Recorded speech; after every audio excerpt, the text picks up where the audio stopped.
Welcome to the Multiply Your Success podcast, where each week we help growth-minded entrepreneurs and franchise leaders take the next step in their expansion journey. I'm your host, Tom Dufour, CEO of Big Sky Franchise Team. And as we open today, I'm wondering, when is the last time you read a great story or a great fiction book? And did you have a chance to discuss it with someone else, or maybe think about or share some lessons learned from that?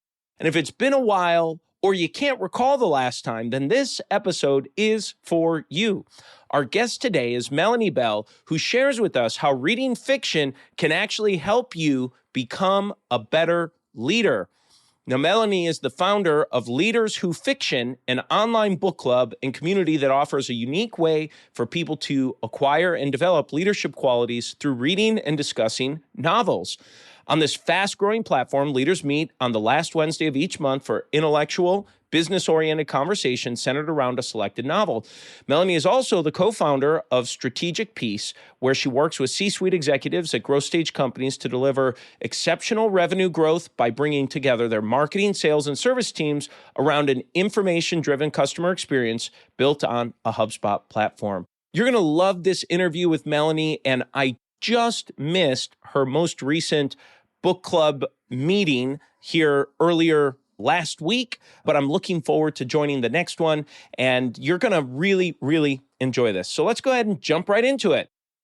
Thank you so much for having me. I'm Melanie Bell, and I'm the founder of a company called Leaders Who Fiction. Wonderful. Well, I love the name because it's very clear, Leaders Who Fiction. But someone who hears that might say, well, what does that actually mean? So I'd just like to start with you giving just an overview of what is Leaders Who Fiction. We are an organization that's essentially like an online book club and community for people who are interested in developing their leadership skills. And rather than doing that necessarily through formal training or reading business books, we do it by reading novels, and then once a month we get together and discuss them. That is so fascinating. Well, it's one of the reasons I wanted to have you on the show. So I am a definitely self-diagnosed personal development junkie who loves reading personal development books and business books and all things related to that, and have not really spent much time in fiction. And so I just love for you to share how reading fiction can make you a better leader.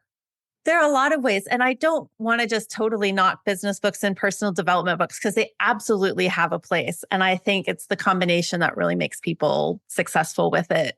But in reading fiction, it really develops our empathy skills. We have a way of identifying with characters in books that helps us walk around in people's skin. And it actually, from a neurological standpoint, when we read, our brains switch into simulation mode.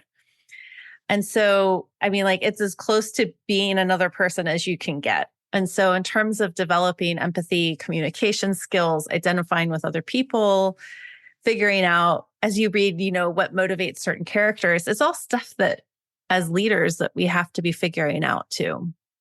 Can you give us an example or two of maybe a book or a section or something that you discussed or a highlight? So the last book that we read was called, which the title sounds a little bit funny, but it's called The Lonely Hearts Book Club. It was recommended by one of our members. And in the book, one of the main characters passed over for a promotion.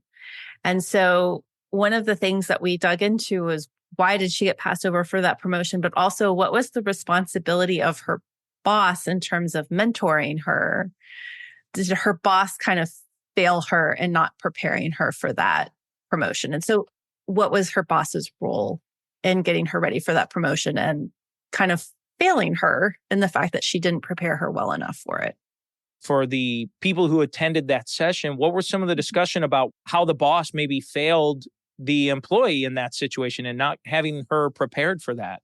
Yeah, so it wasn't one of the main plot points of the book, but it definitely was significant at getting the plot to advance and understanding the character. So one of the things that we talked about was really kind of talking to people who report to you and making sure that you understand what their goals are, and then putting together that plan where what do they have to do to be ready for those next career steps that they want to take on. So that was a lot of the conversation. You let me know that there's studies and research done on how reading fiction helps you be a better leader or helps you through that. So I'd love for you to talk through that a little bit.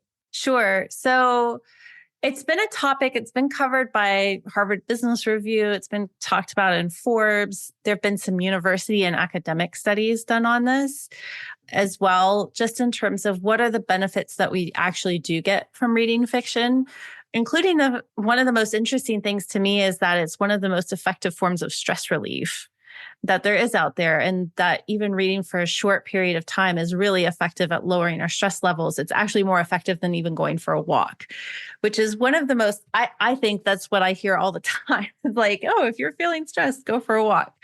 But in addition to that, I just keep going back. The really big things are some of these soft skills that have become so important. We talk about the 21st century leadership skills and that empathy, the communication, especially if you're reading well-written literature, your communication, verbal skills just significantly go up. There is a correlation that's there.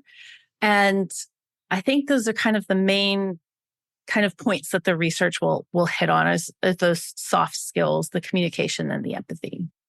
For your club and your business model here, someone who decides to join, do you help select the books or do you help provide questions or discussion? Are there leaders? How does that all work? Sure. So someone signs up to come to a meeting. We currently have one meeting a month. It's at the same time so that hopefully the consistency helps people remember when the meetings are. And we also have an online community platform. So if somebody can't attend those meetings, they have an opportunity to share their thoughts about the book with the other participants in the group. So sign up for the meeting. There's one book that we choose every month that we share that everybody reads. Most of the time, well, I get to ultimate say on which books we choose, but a lot of the times I get recommendations from other people who are in the organization and have a book that they want to recommend and have the group read. We just, for the first time, experimented with having a co-host. So somebody who she and I tag teamed on the discussion on the calls, but most of the time I'm the one who's leading that discussion. But people come with, their questions that they have for the group based on what they've read. So it's a nice kind of group participation thing. Wonderful. Well, most of our listeners that will tune in are what I describe as successful owners or entrepreneurs or maybe franchisors where maybe they have franchisees in their system. So I'd love to maybe just get a sense of what can entrepreneurs and business owners take from your club and what you're doing and this idea of reading fiction. So actually, a lot of the participants that we have in the organization are business owners or entrepreneurs. And I think this really speaks to, there are a couple of things that they get out of it. So one is a lot of times once you've started your own company, there isn't a formal you don't have somebody to report to who's coaching you along the way. I mean, quite possibly have a business coach. I think that's a fantastic resource, but this community is another resource that people can just tap into.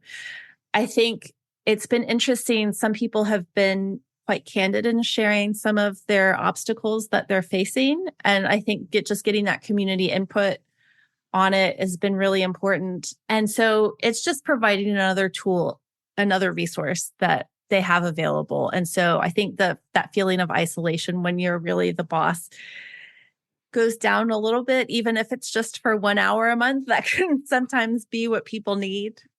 I noticed that all of my consumption was nonfiction related, business books, things of that nature relevant to what I'm doing, leadership books, things like that. And I decided with my kids, they get assigned reading. They're old enough now. They're in grades where the books that they're getting assigned, some of which I was assigned when I was a kid too in class. And I thought, wow, I remember reading that. It was one of my favorite stories. I really enjoyed it.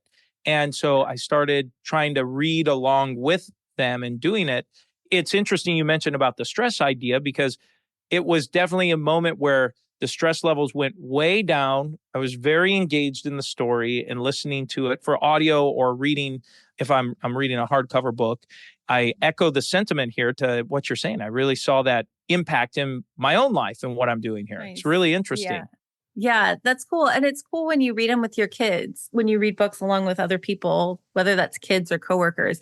I know there's a company out there that does kind of, they'll come in as consultants and choose a book for a team to read.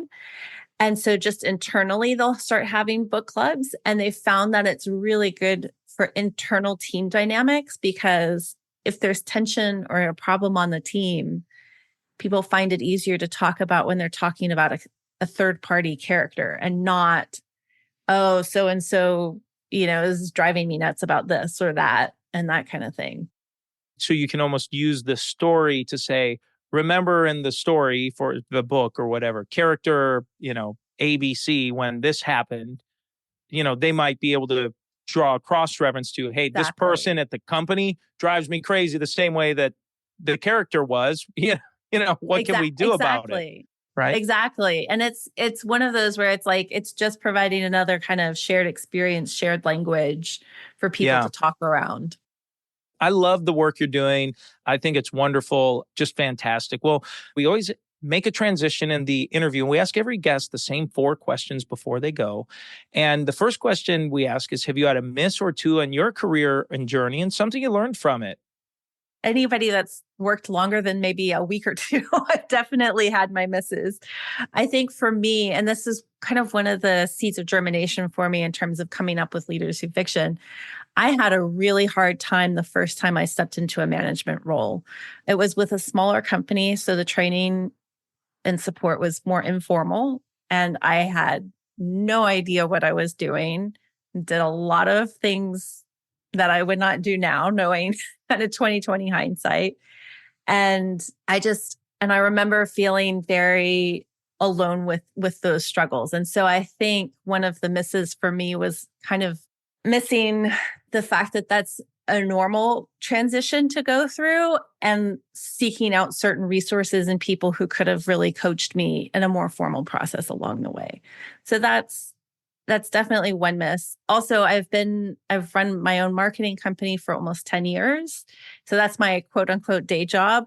And I've learned through that to trust my instinct about people a lot more than I used to and watch those red flags. Oh, yeah.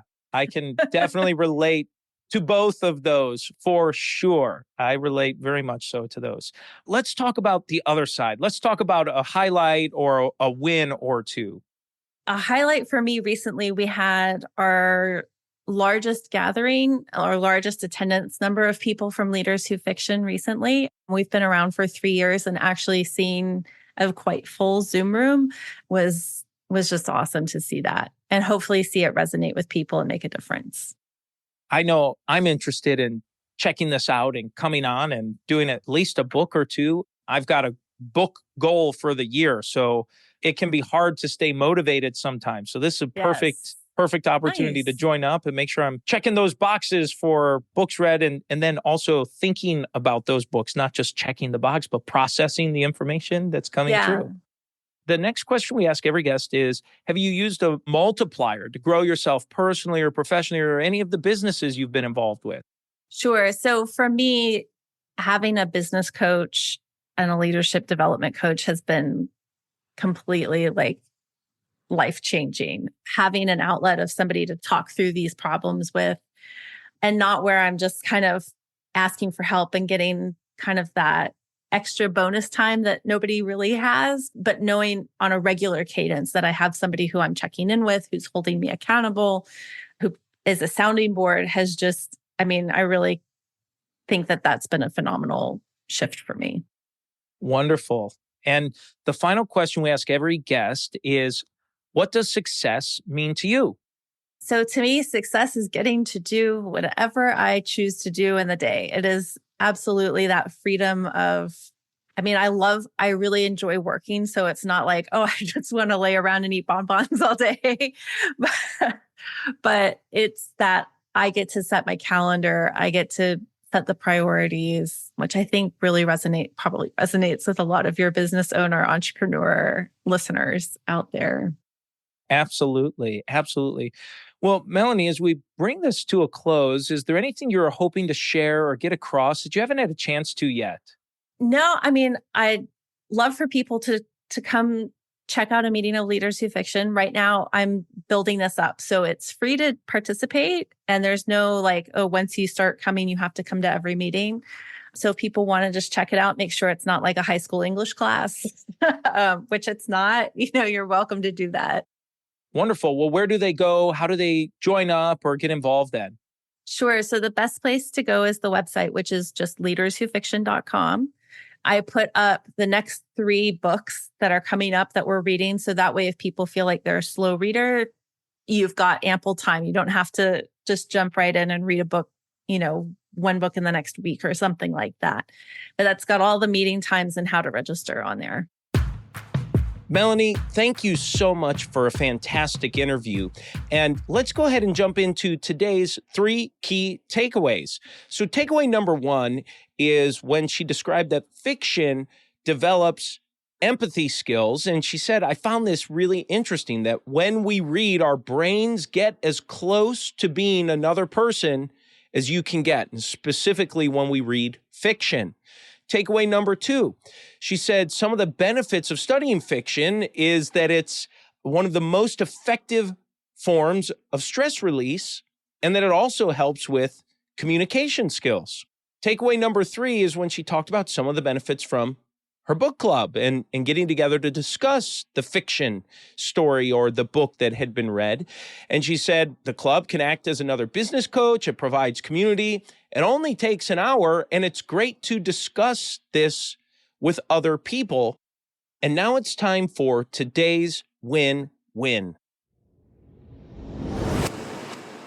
So today's win-win is when Melanie talked about one of the benefits of the club, which is when she said, people find it easier to talk about the people in the story instead of themselves, especially when it comes to life or business or work-related situations. I thought that was a phenomenal takeaway where someone can maybe express a challenge they're having at work or maybe an opportunity that they see. And so I thought that's a great way for you as a leader to communicate with your team, open up some new channels of communication, or invite people into a conversation with you as the leader of your organization, or maybe to connect better with your staff and with your team. I thought that was a great takeaway to refer to a character or a situation in a book that you all read about together. And so that's the episode today, folks. Please make sure you subscribe to the podcast and give us a review. And remember, if you or anyone you know might be ready to franchise their business or take their franchise company to the next level, please connect with us at bigskyfranchiseteam.com. Thanks for tuning in, and we look forward to having you back next week.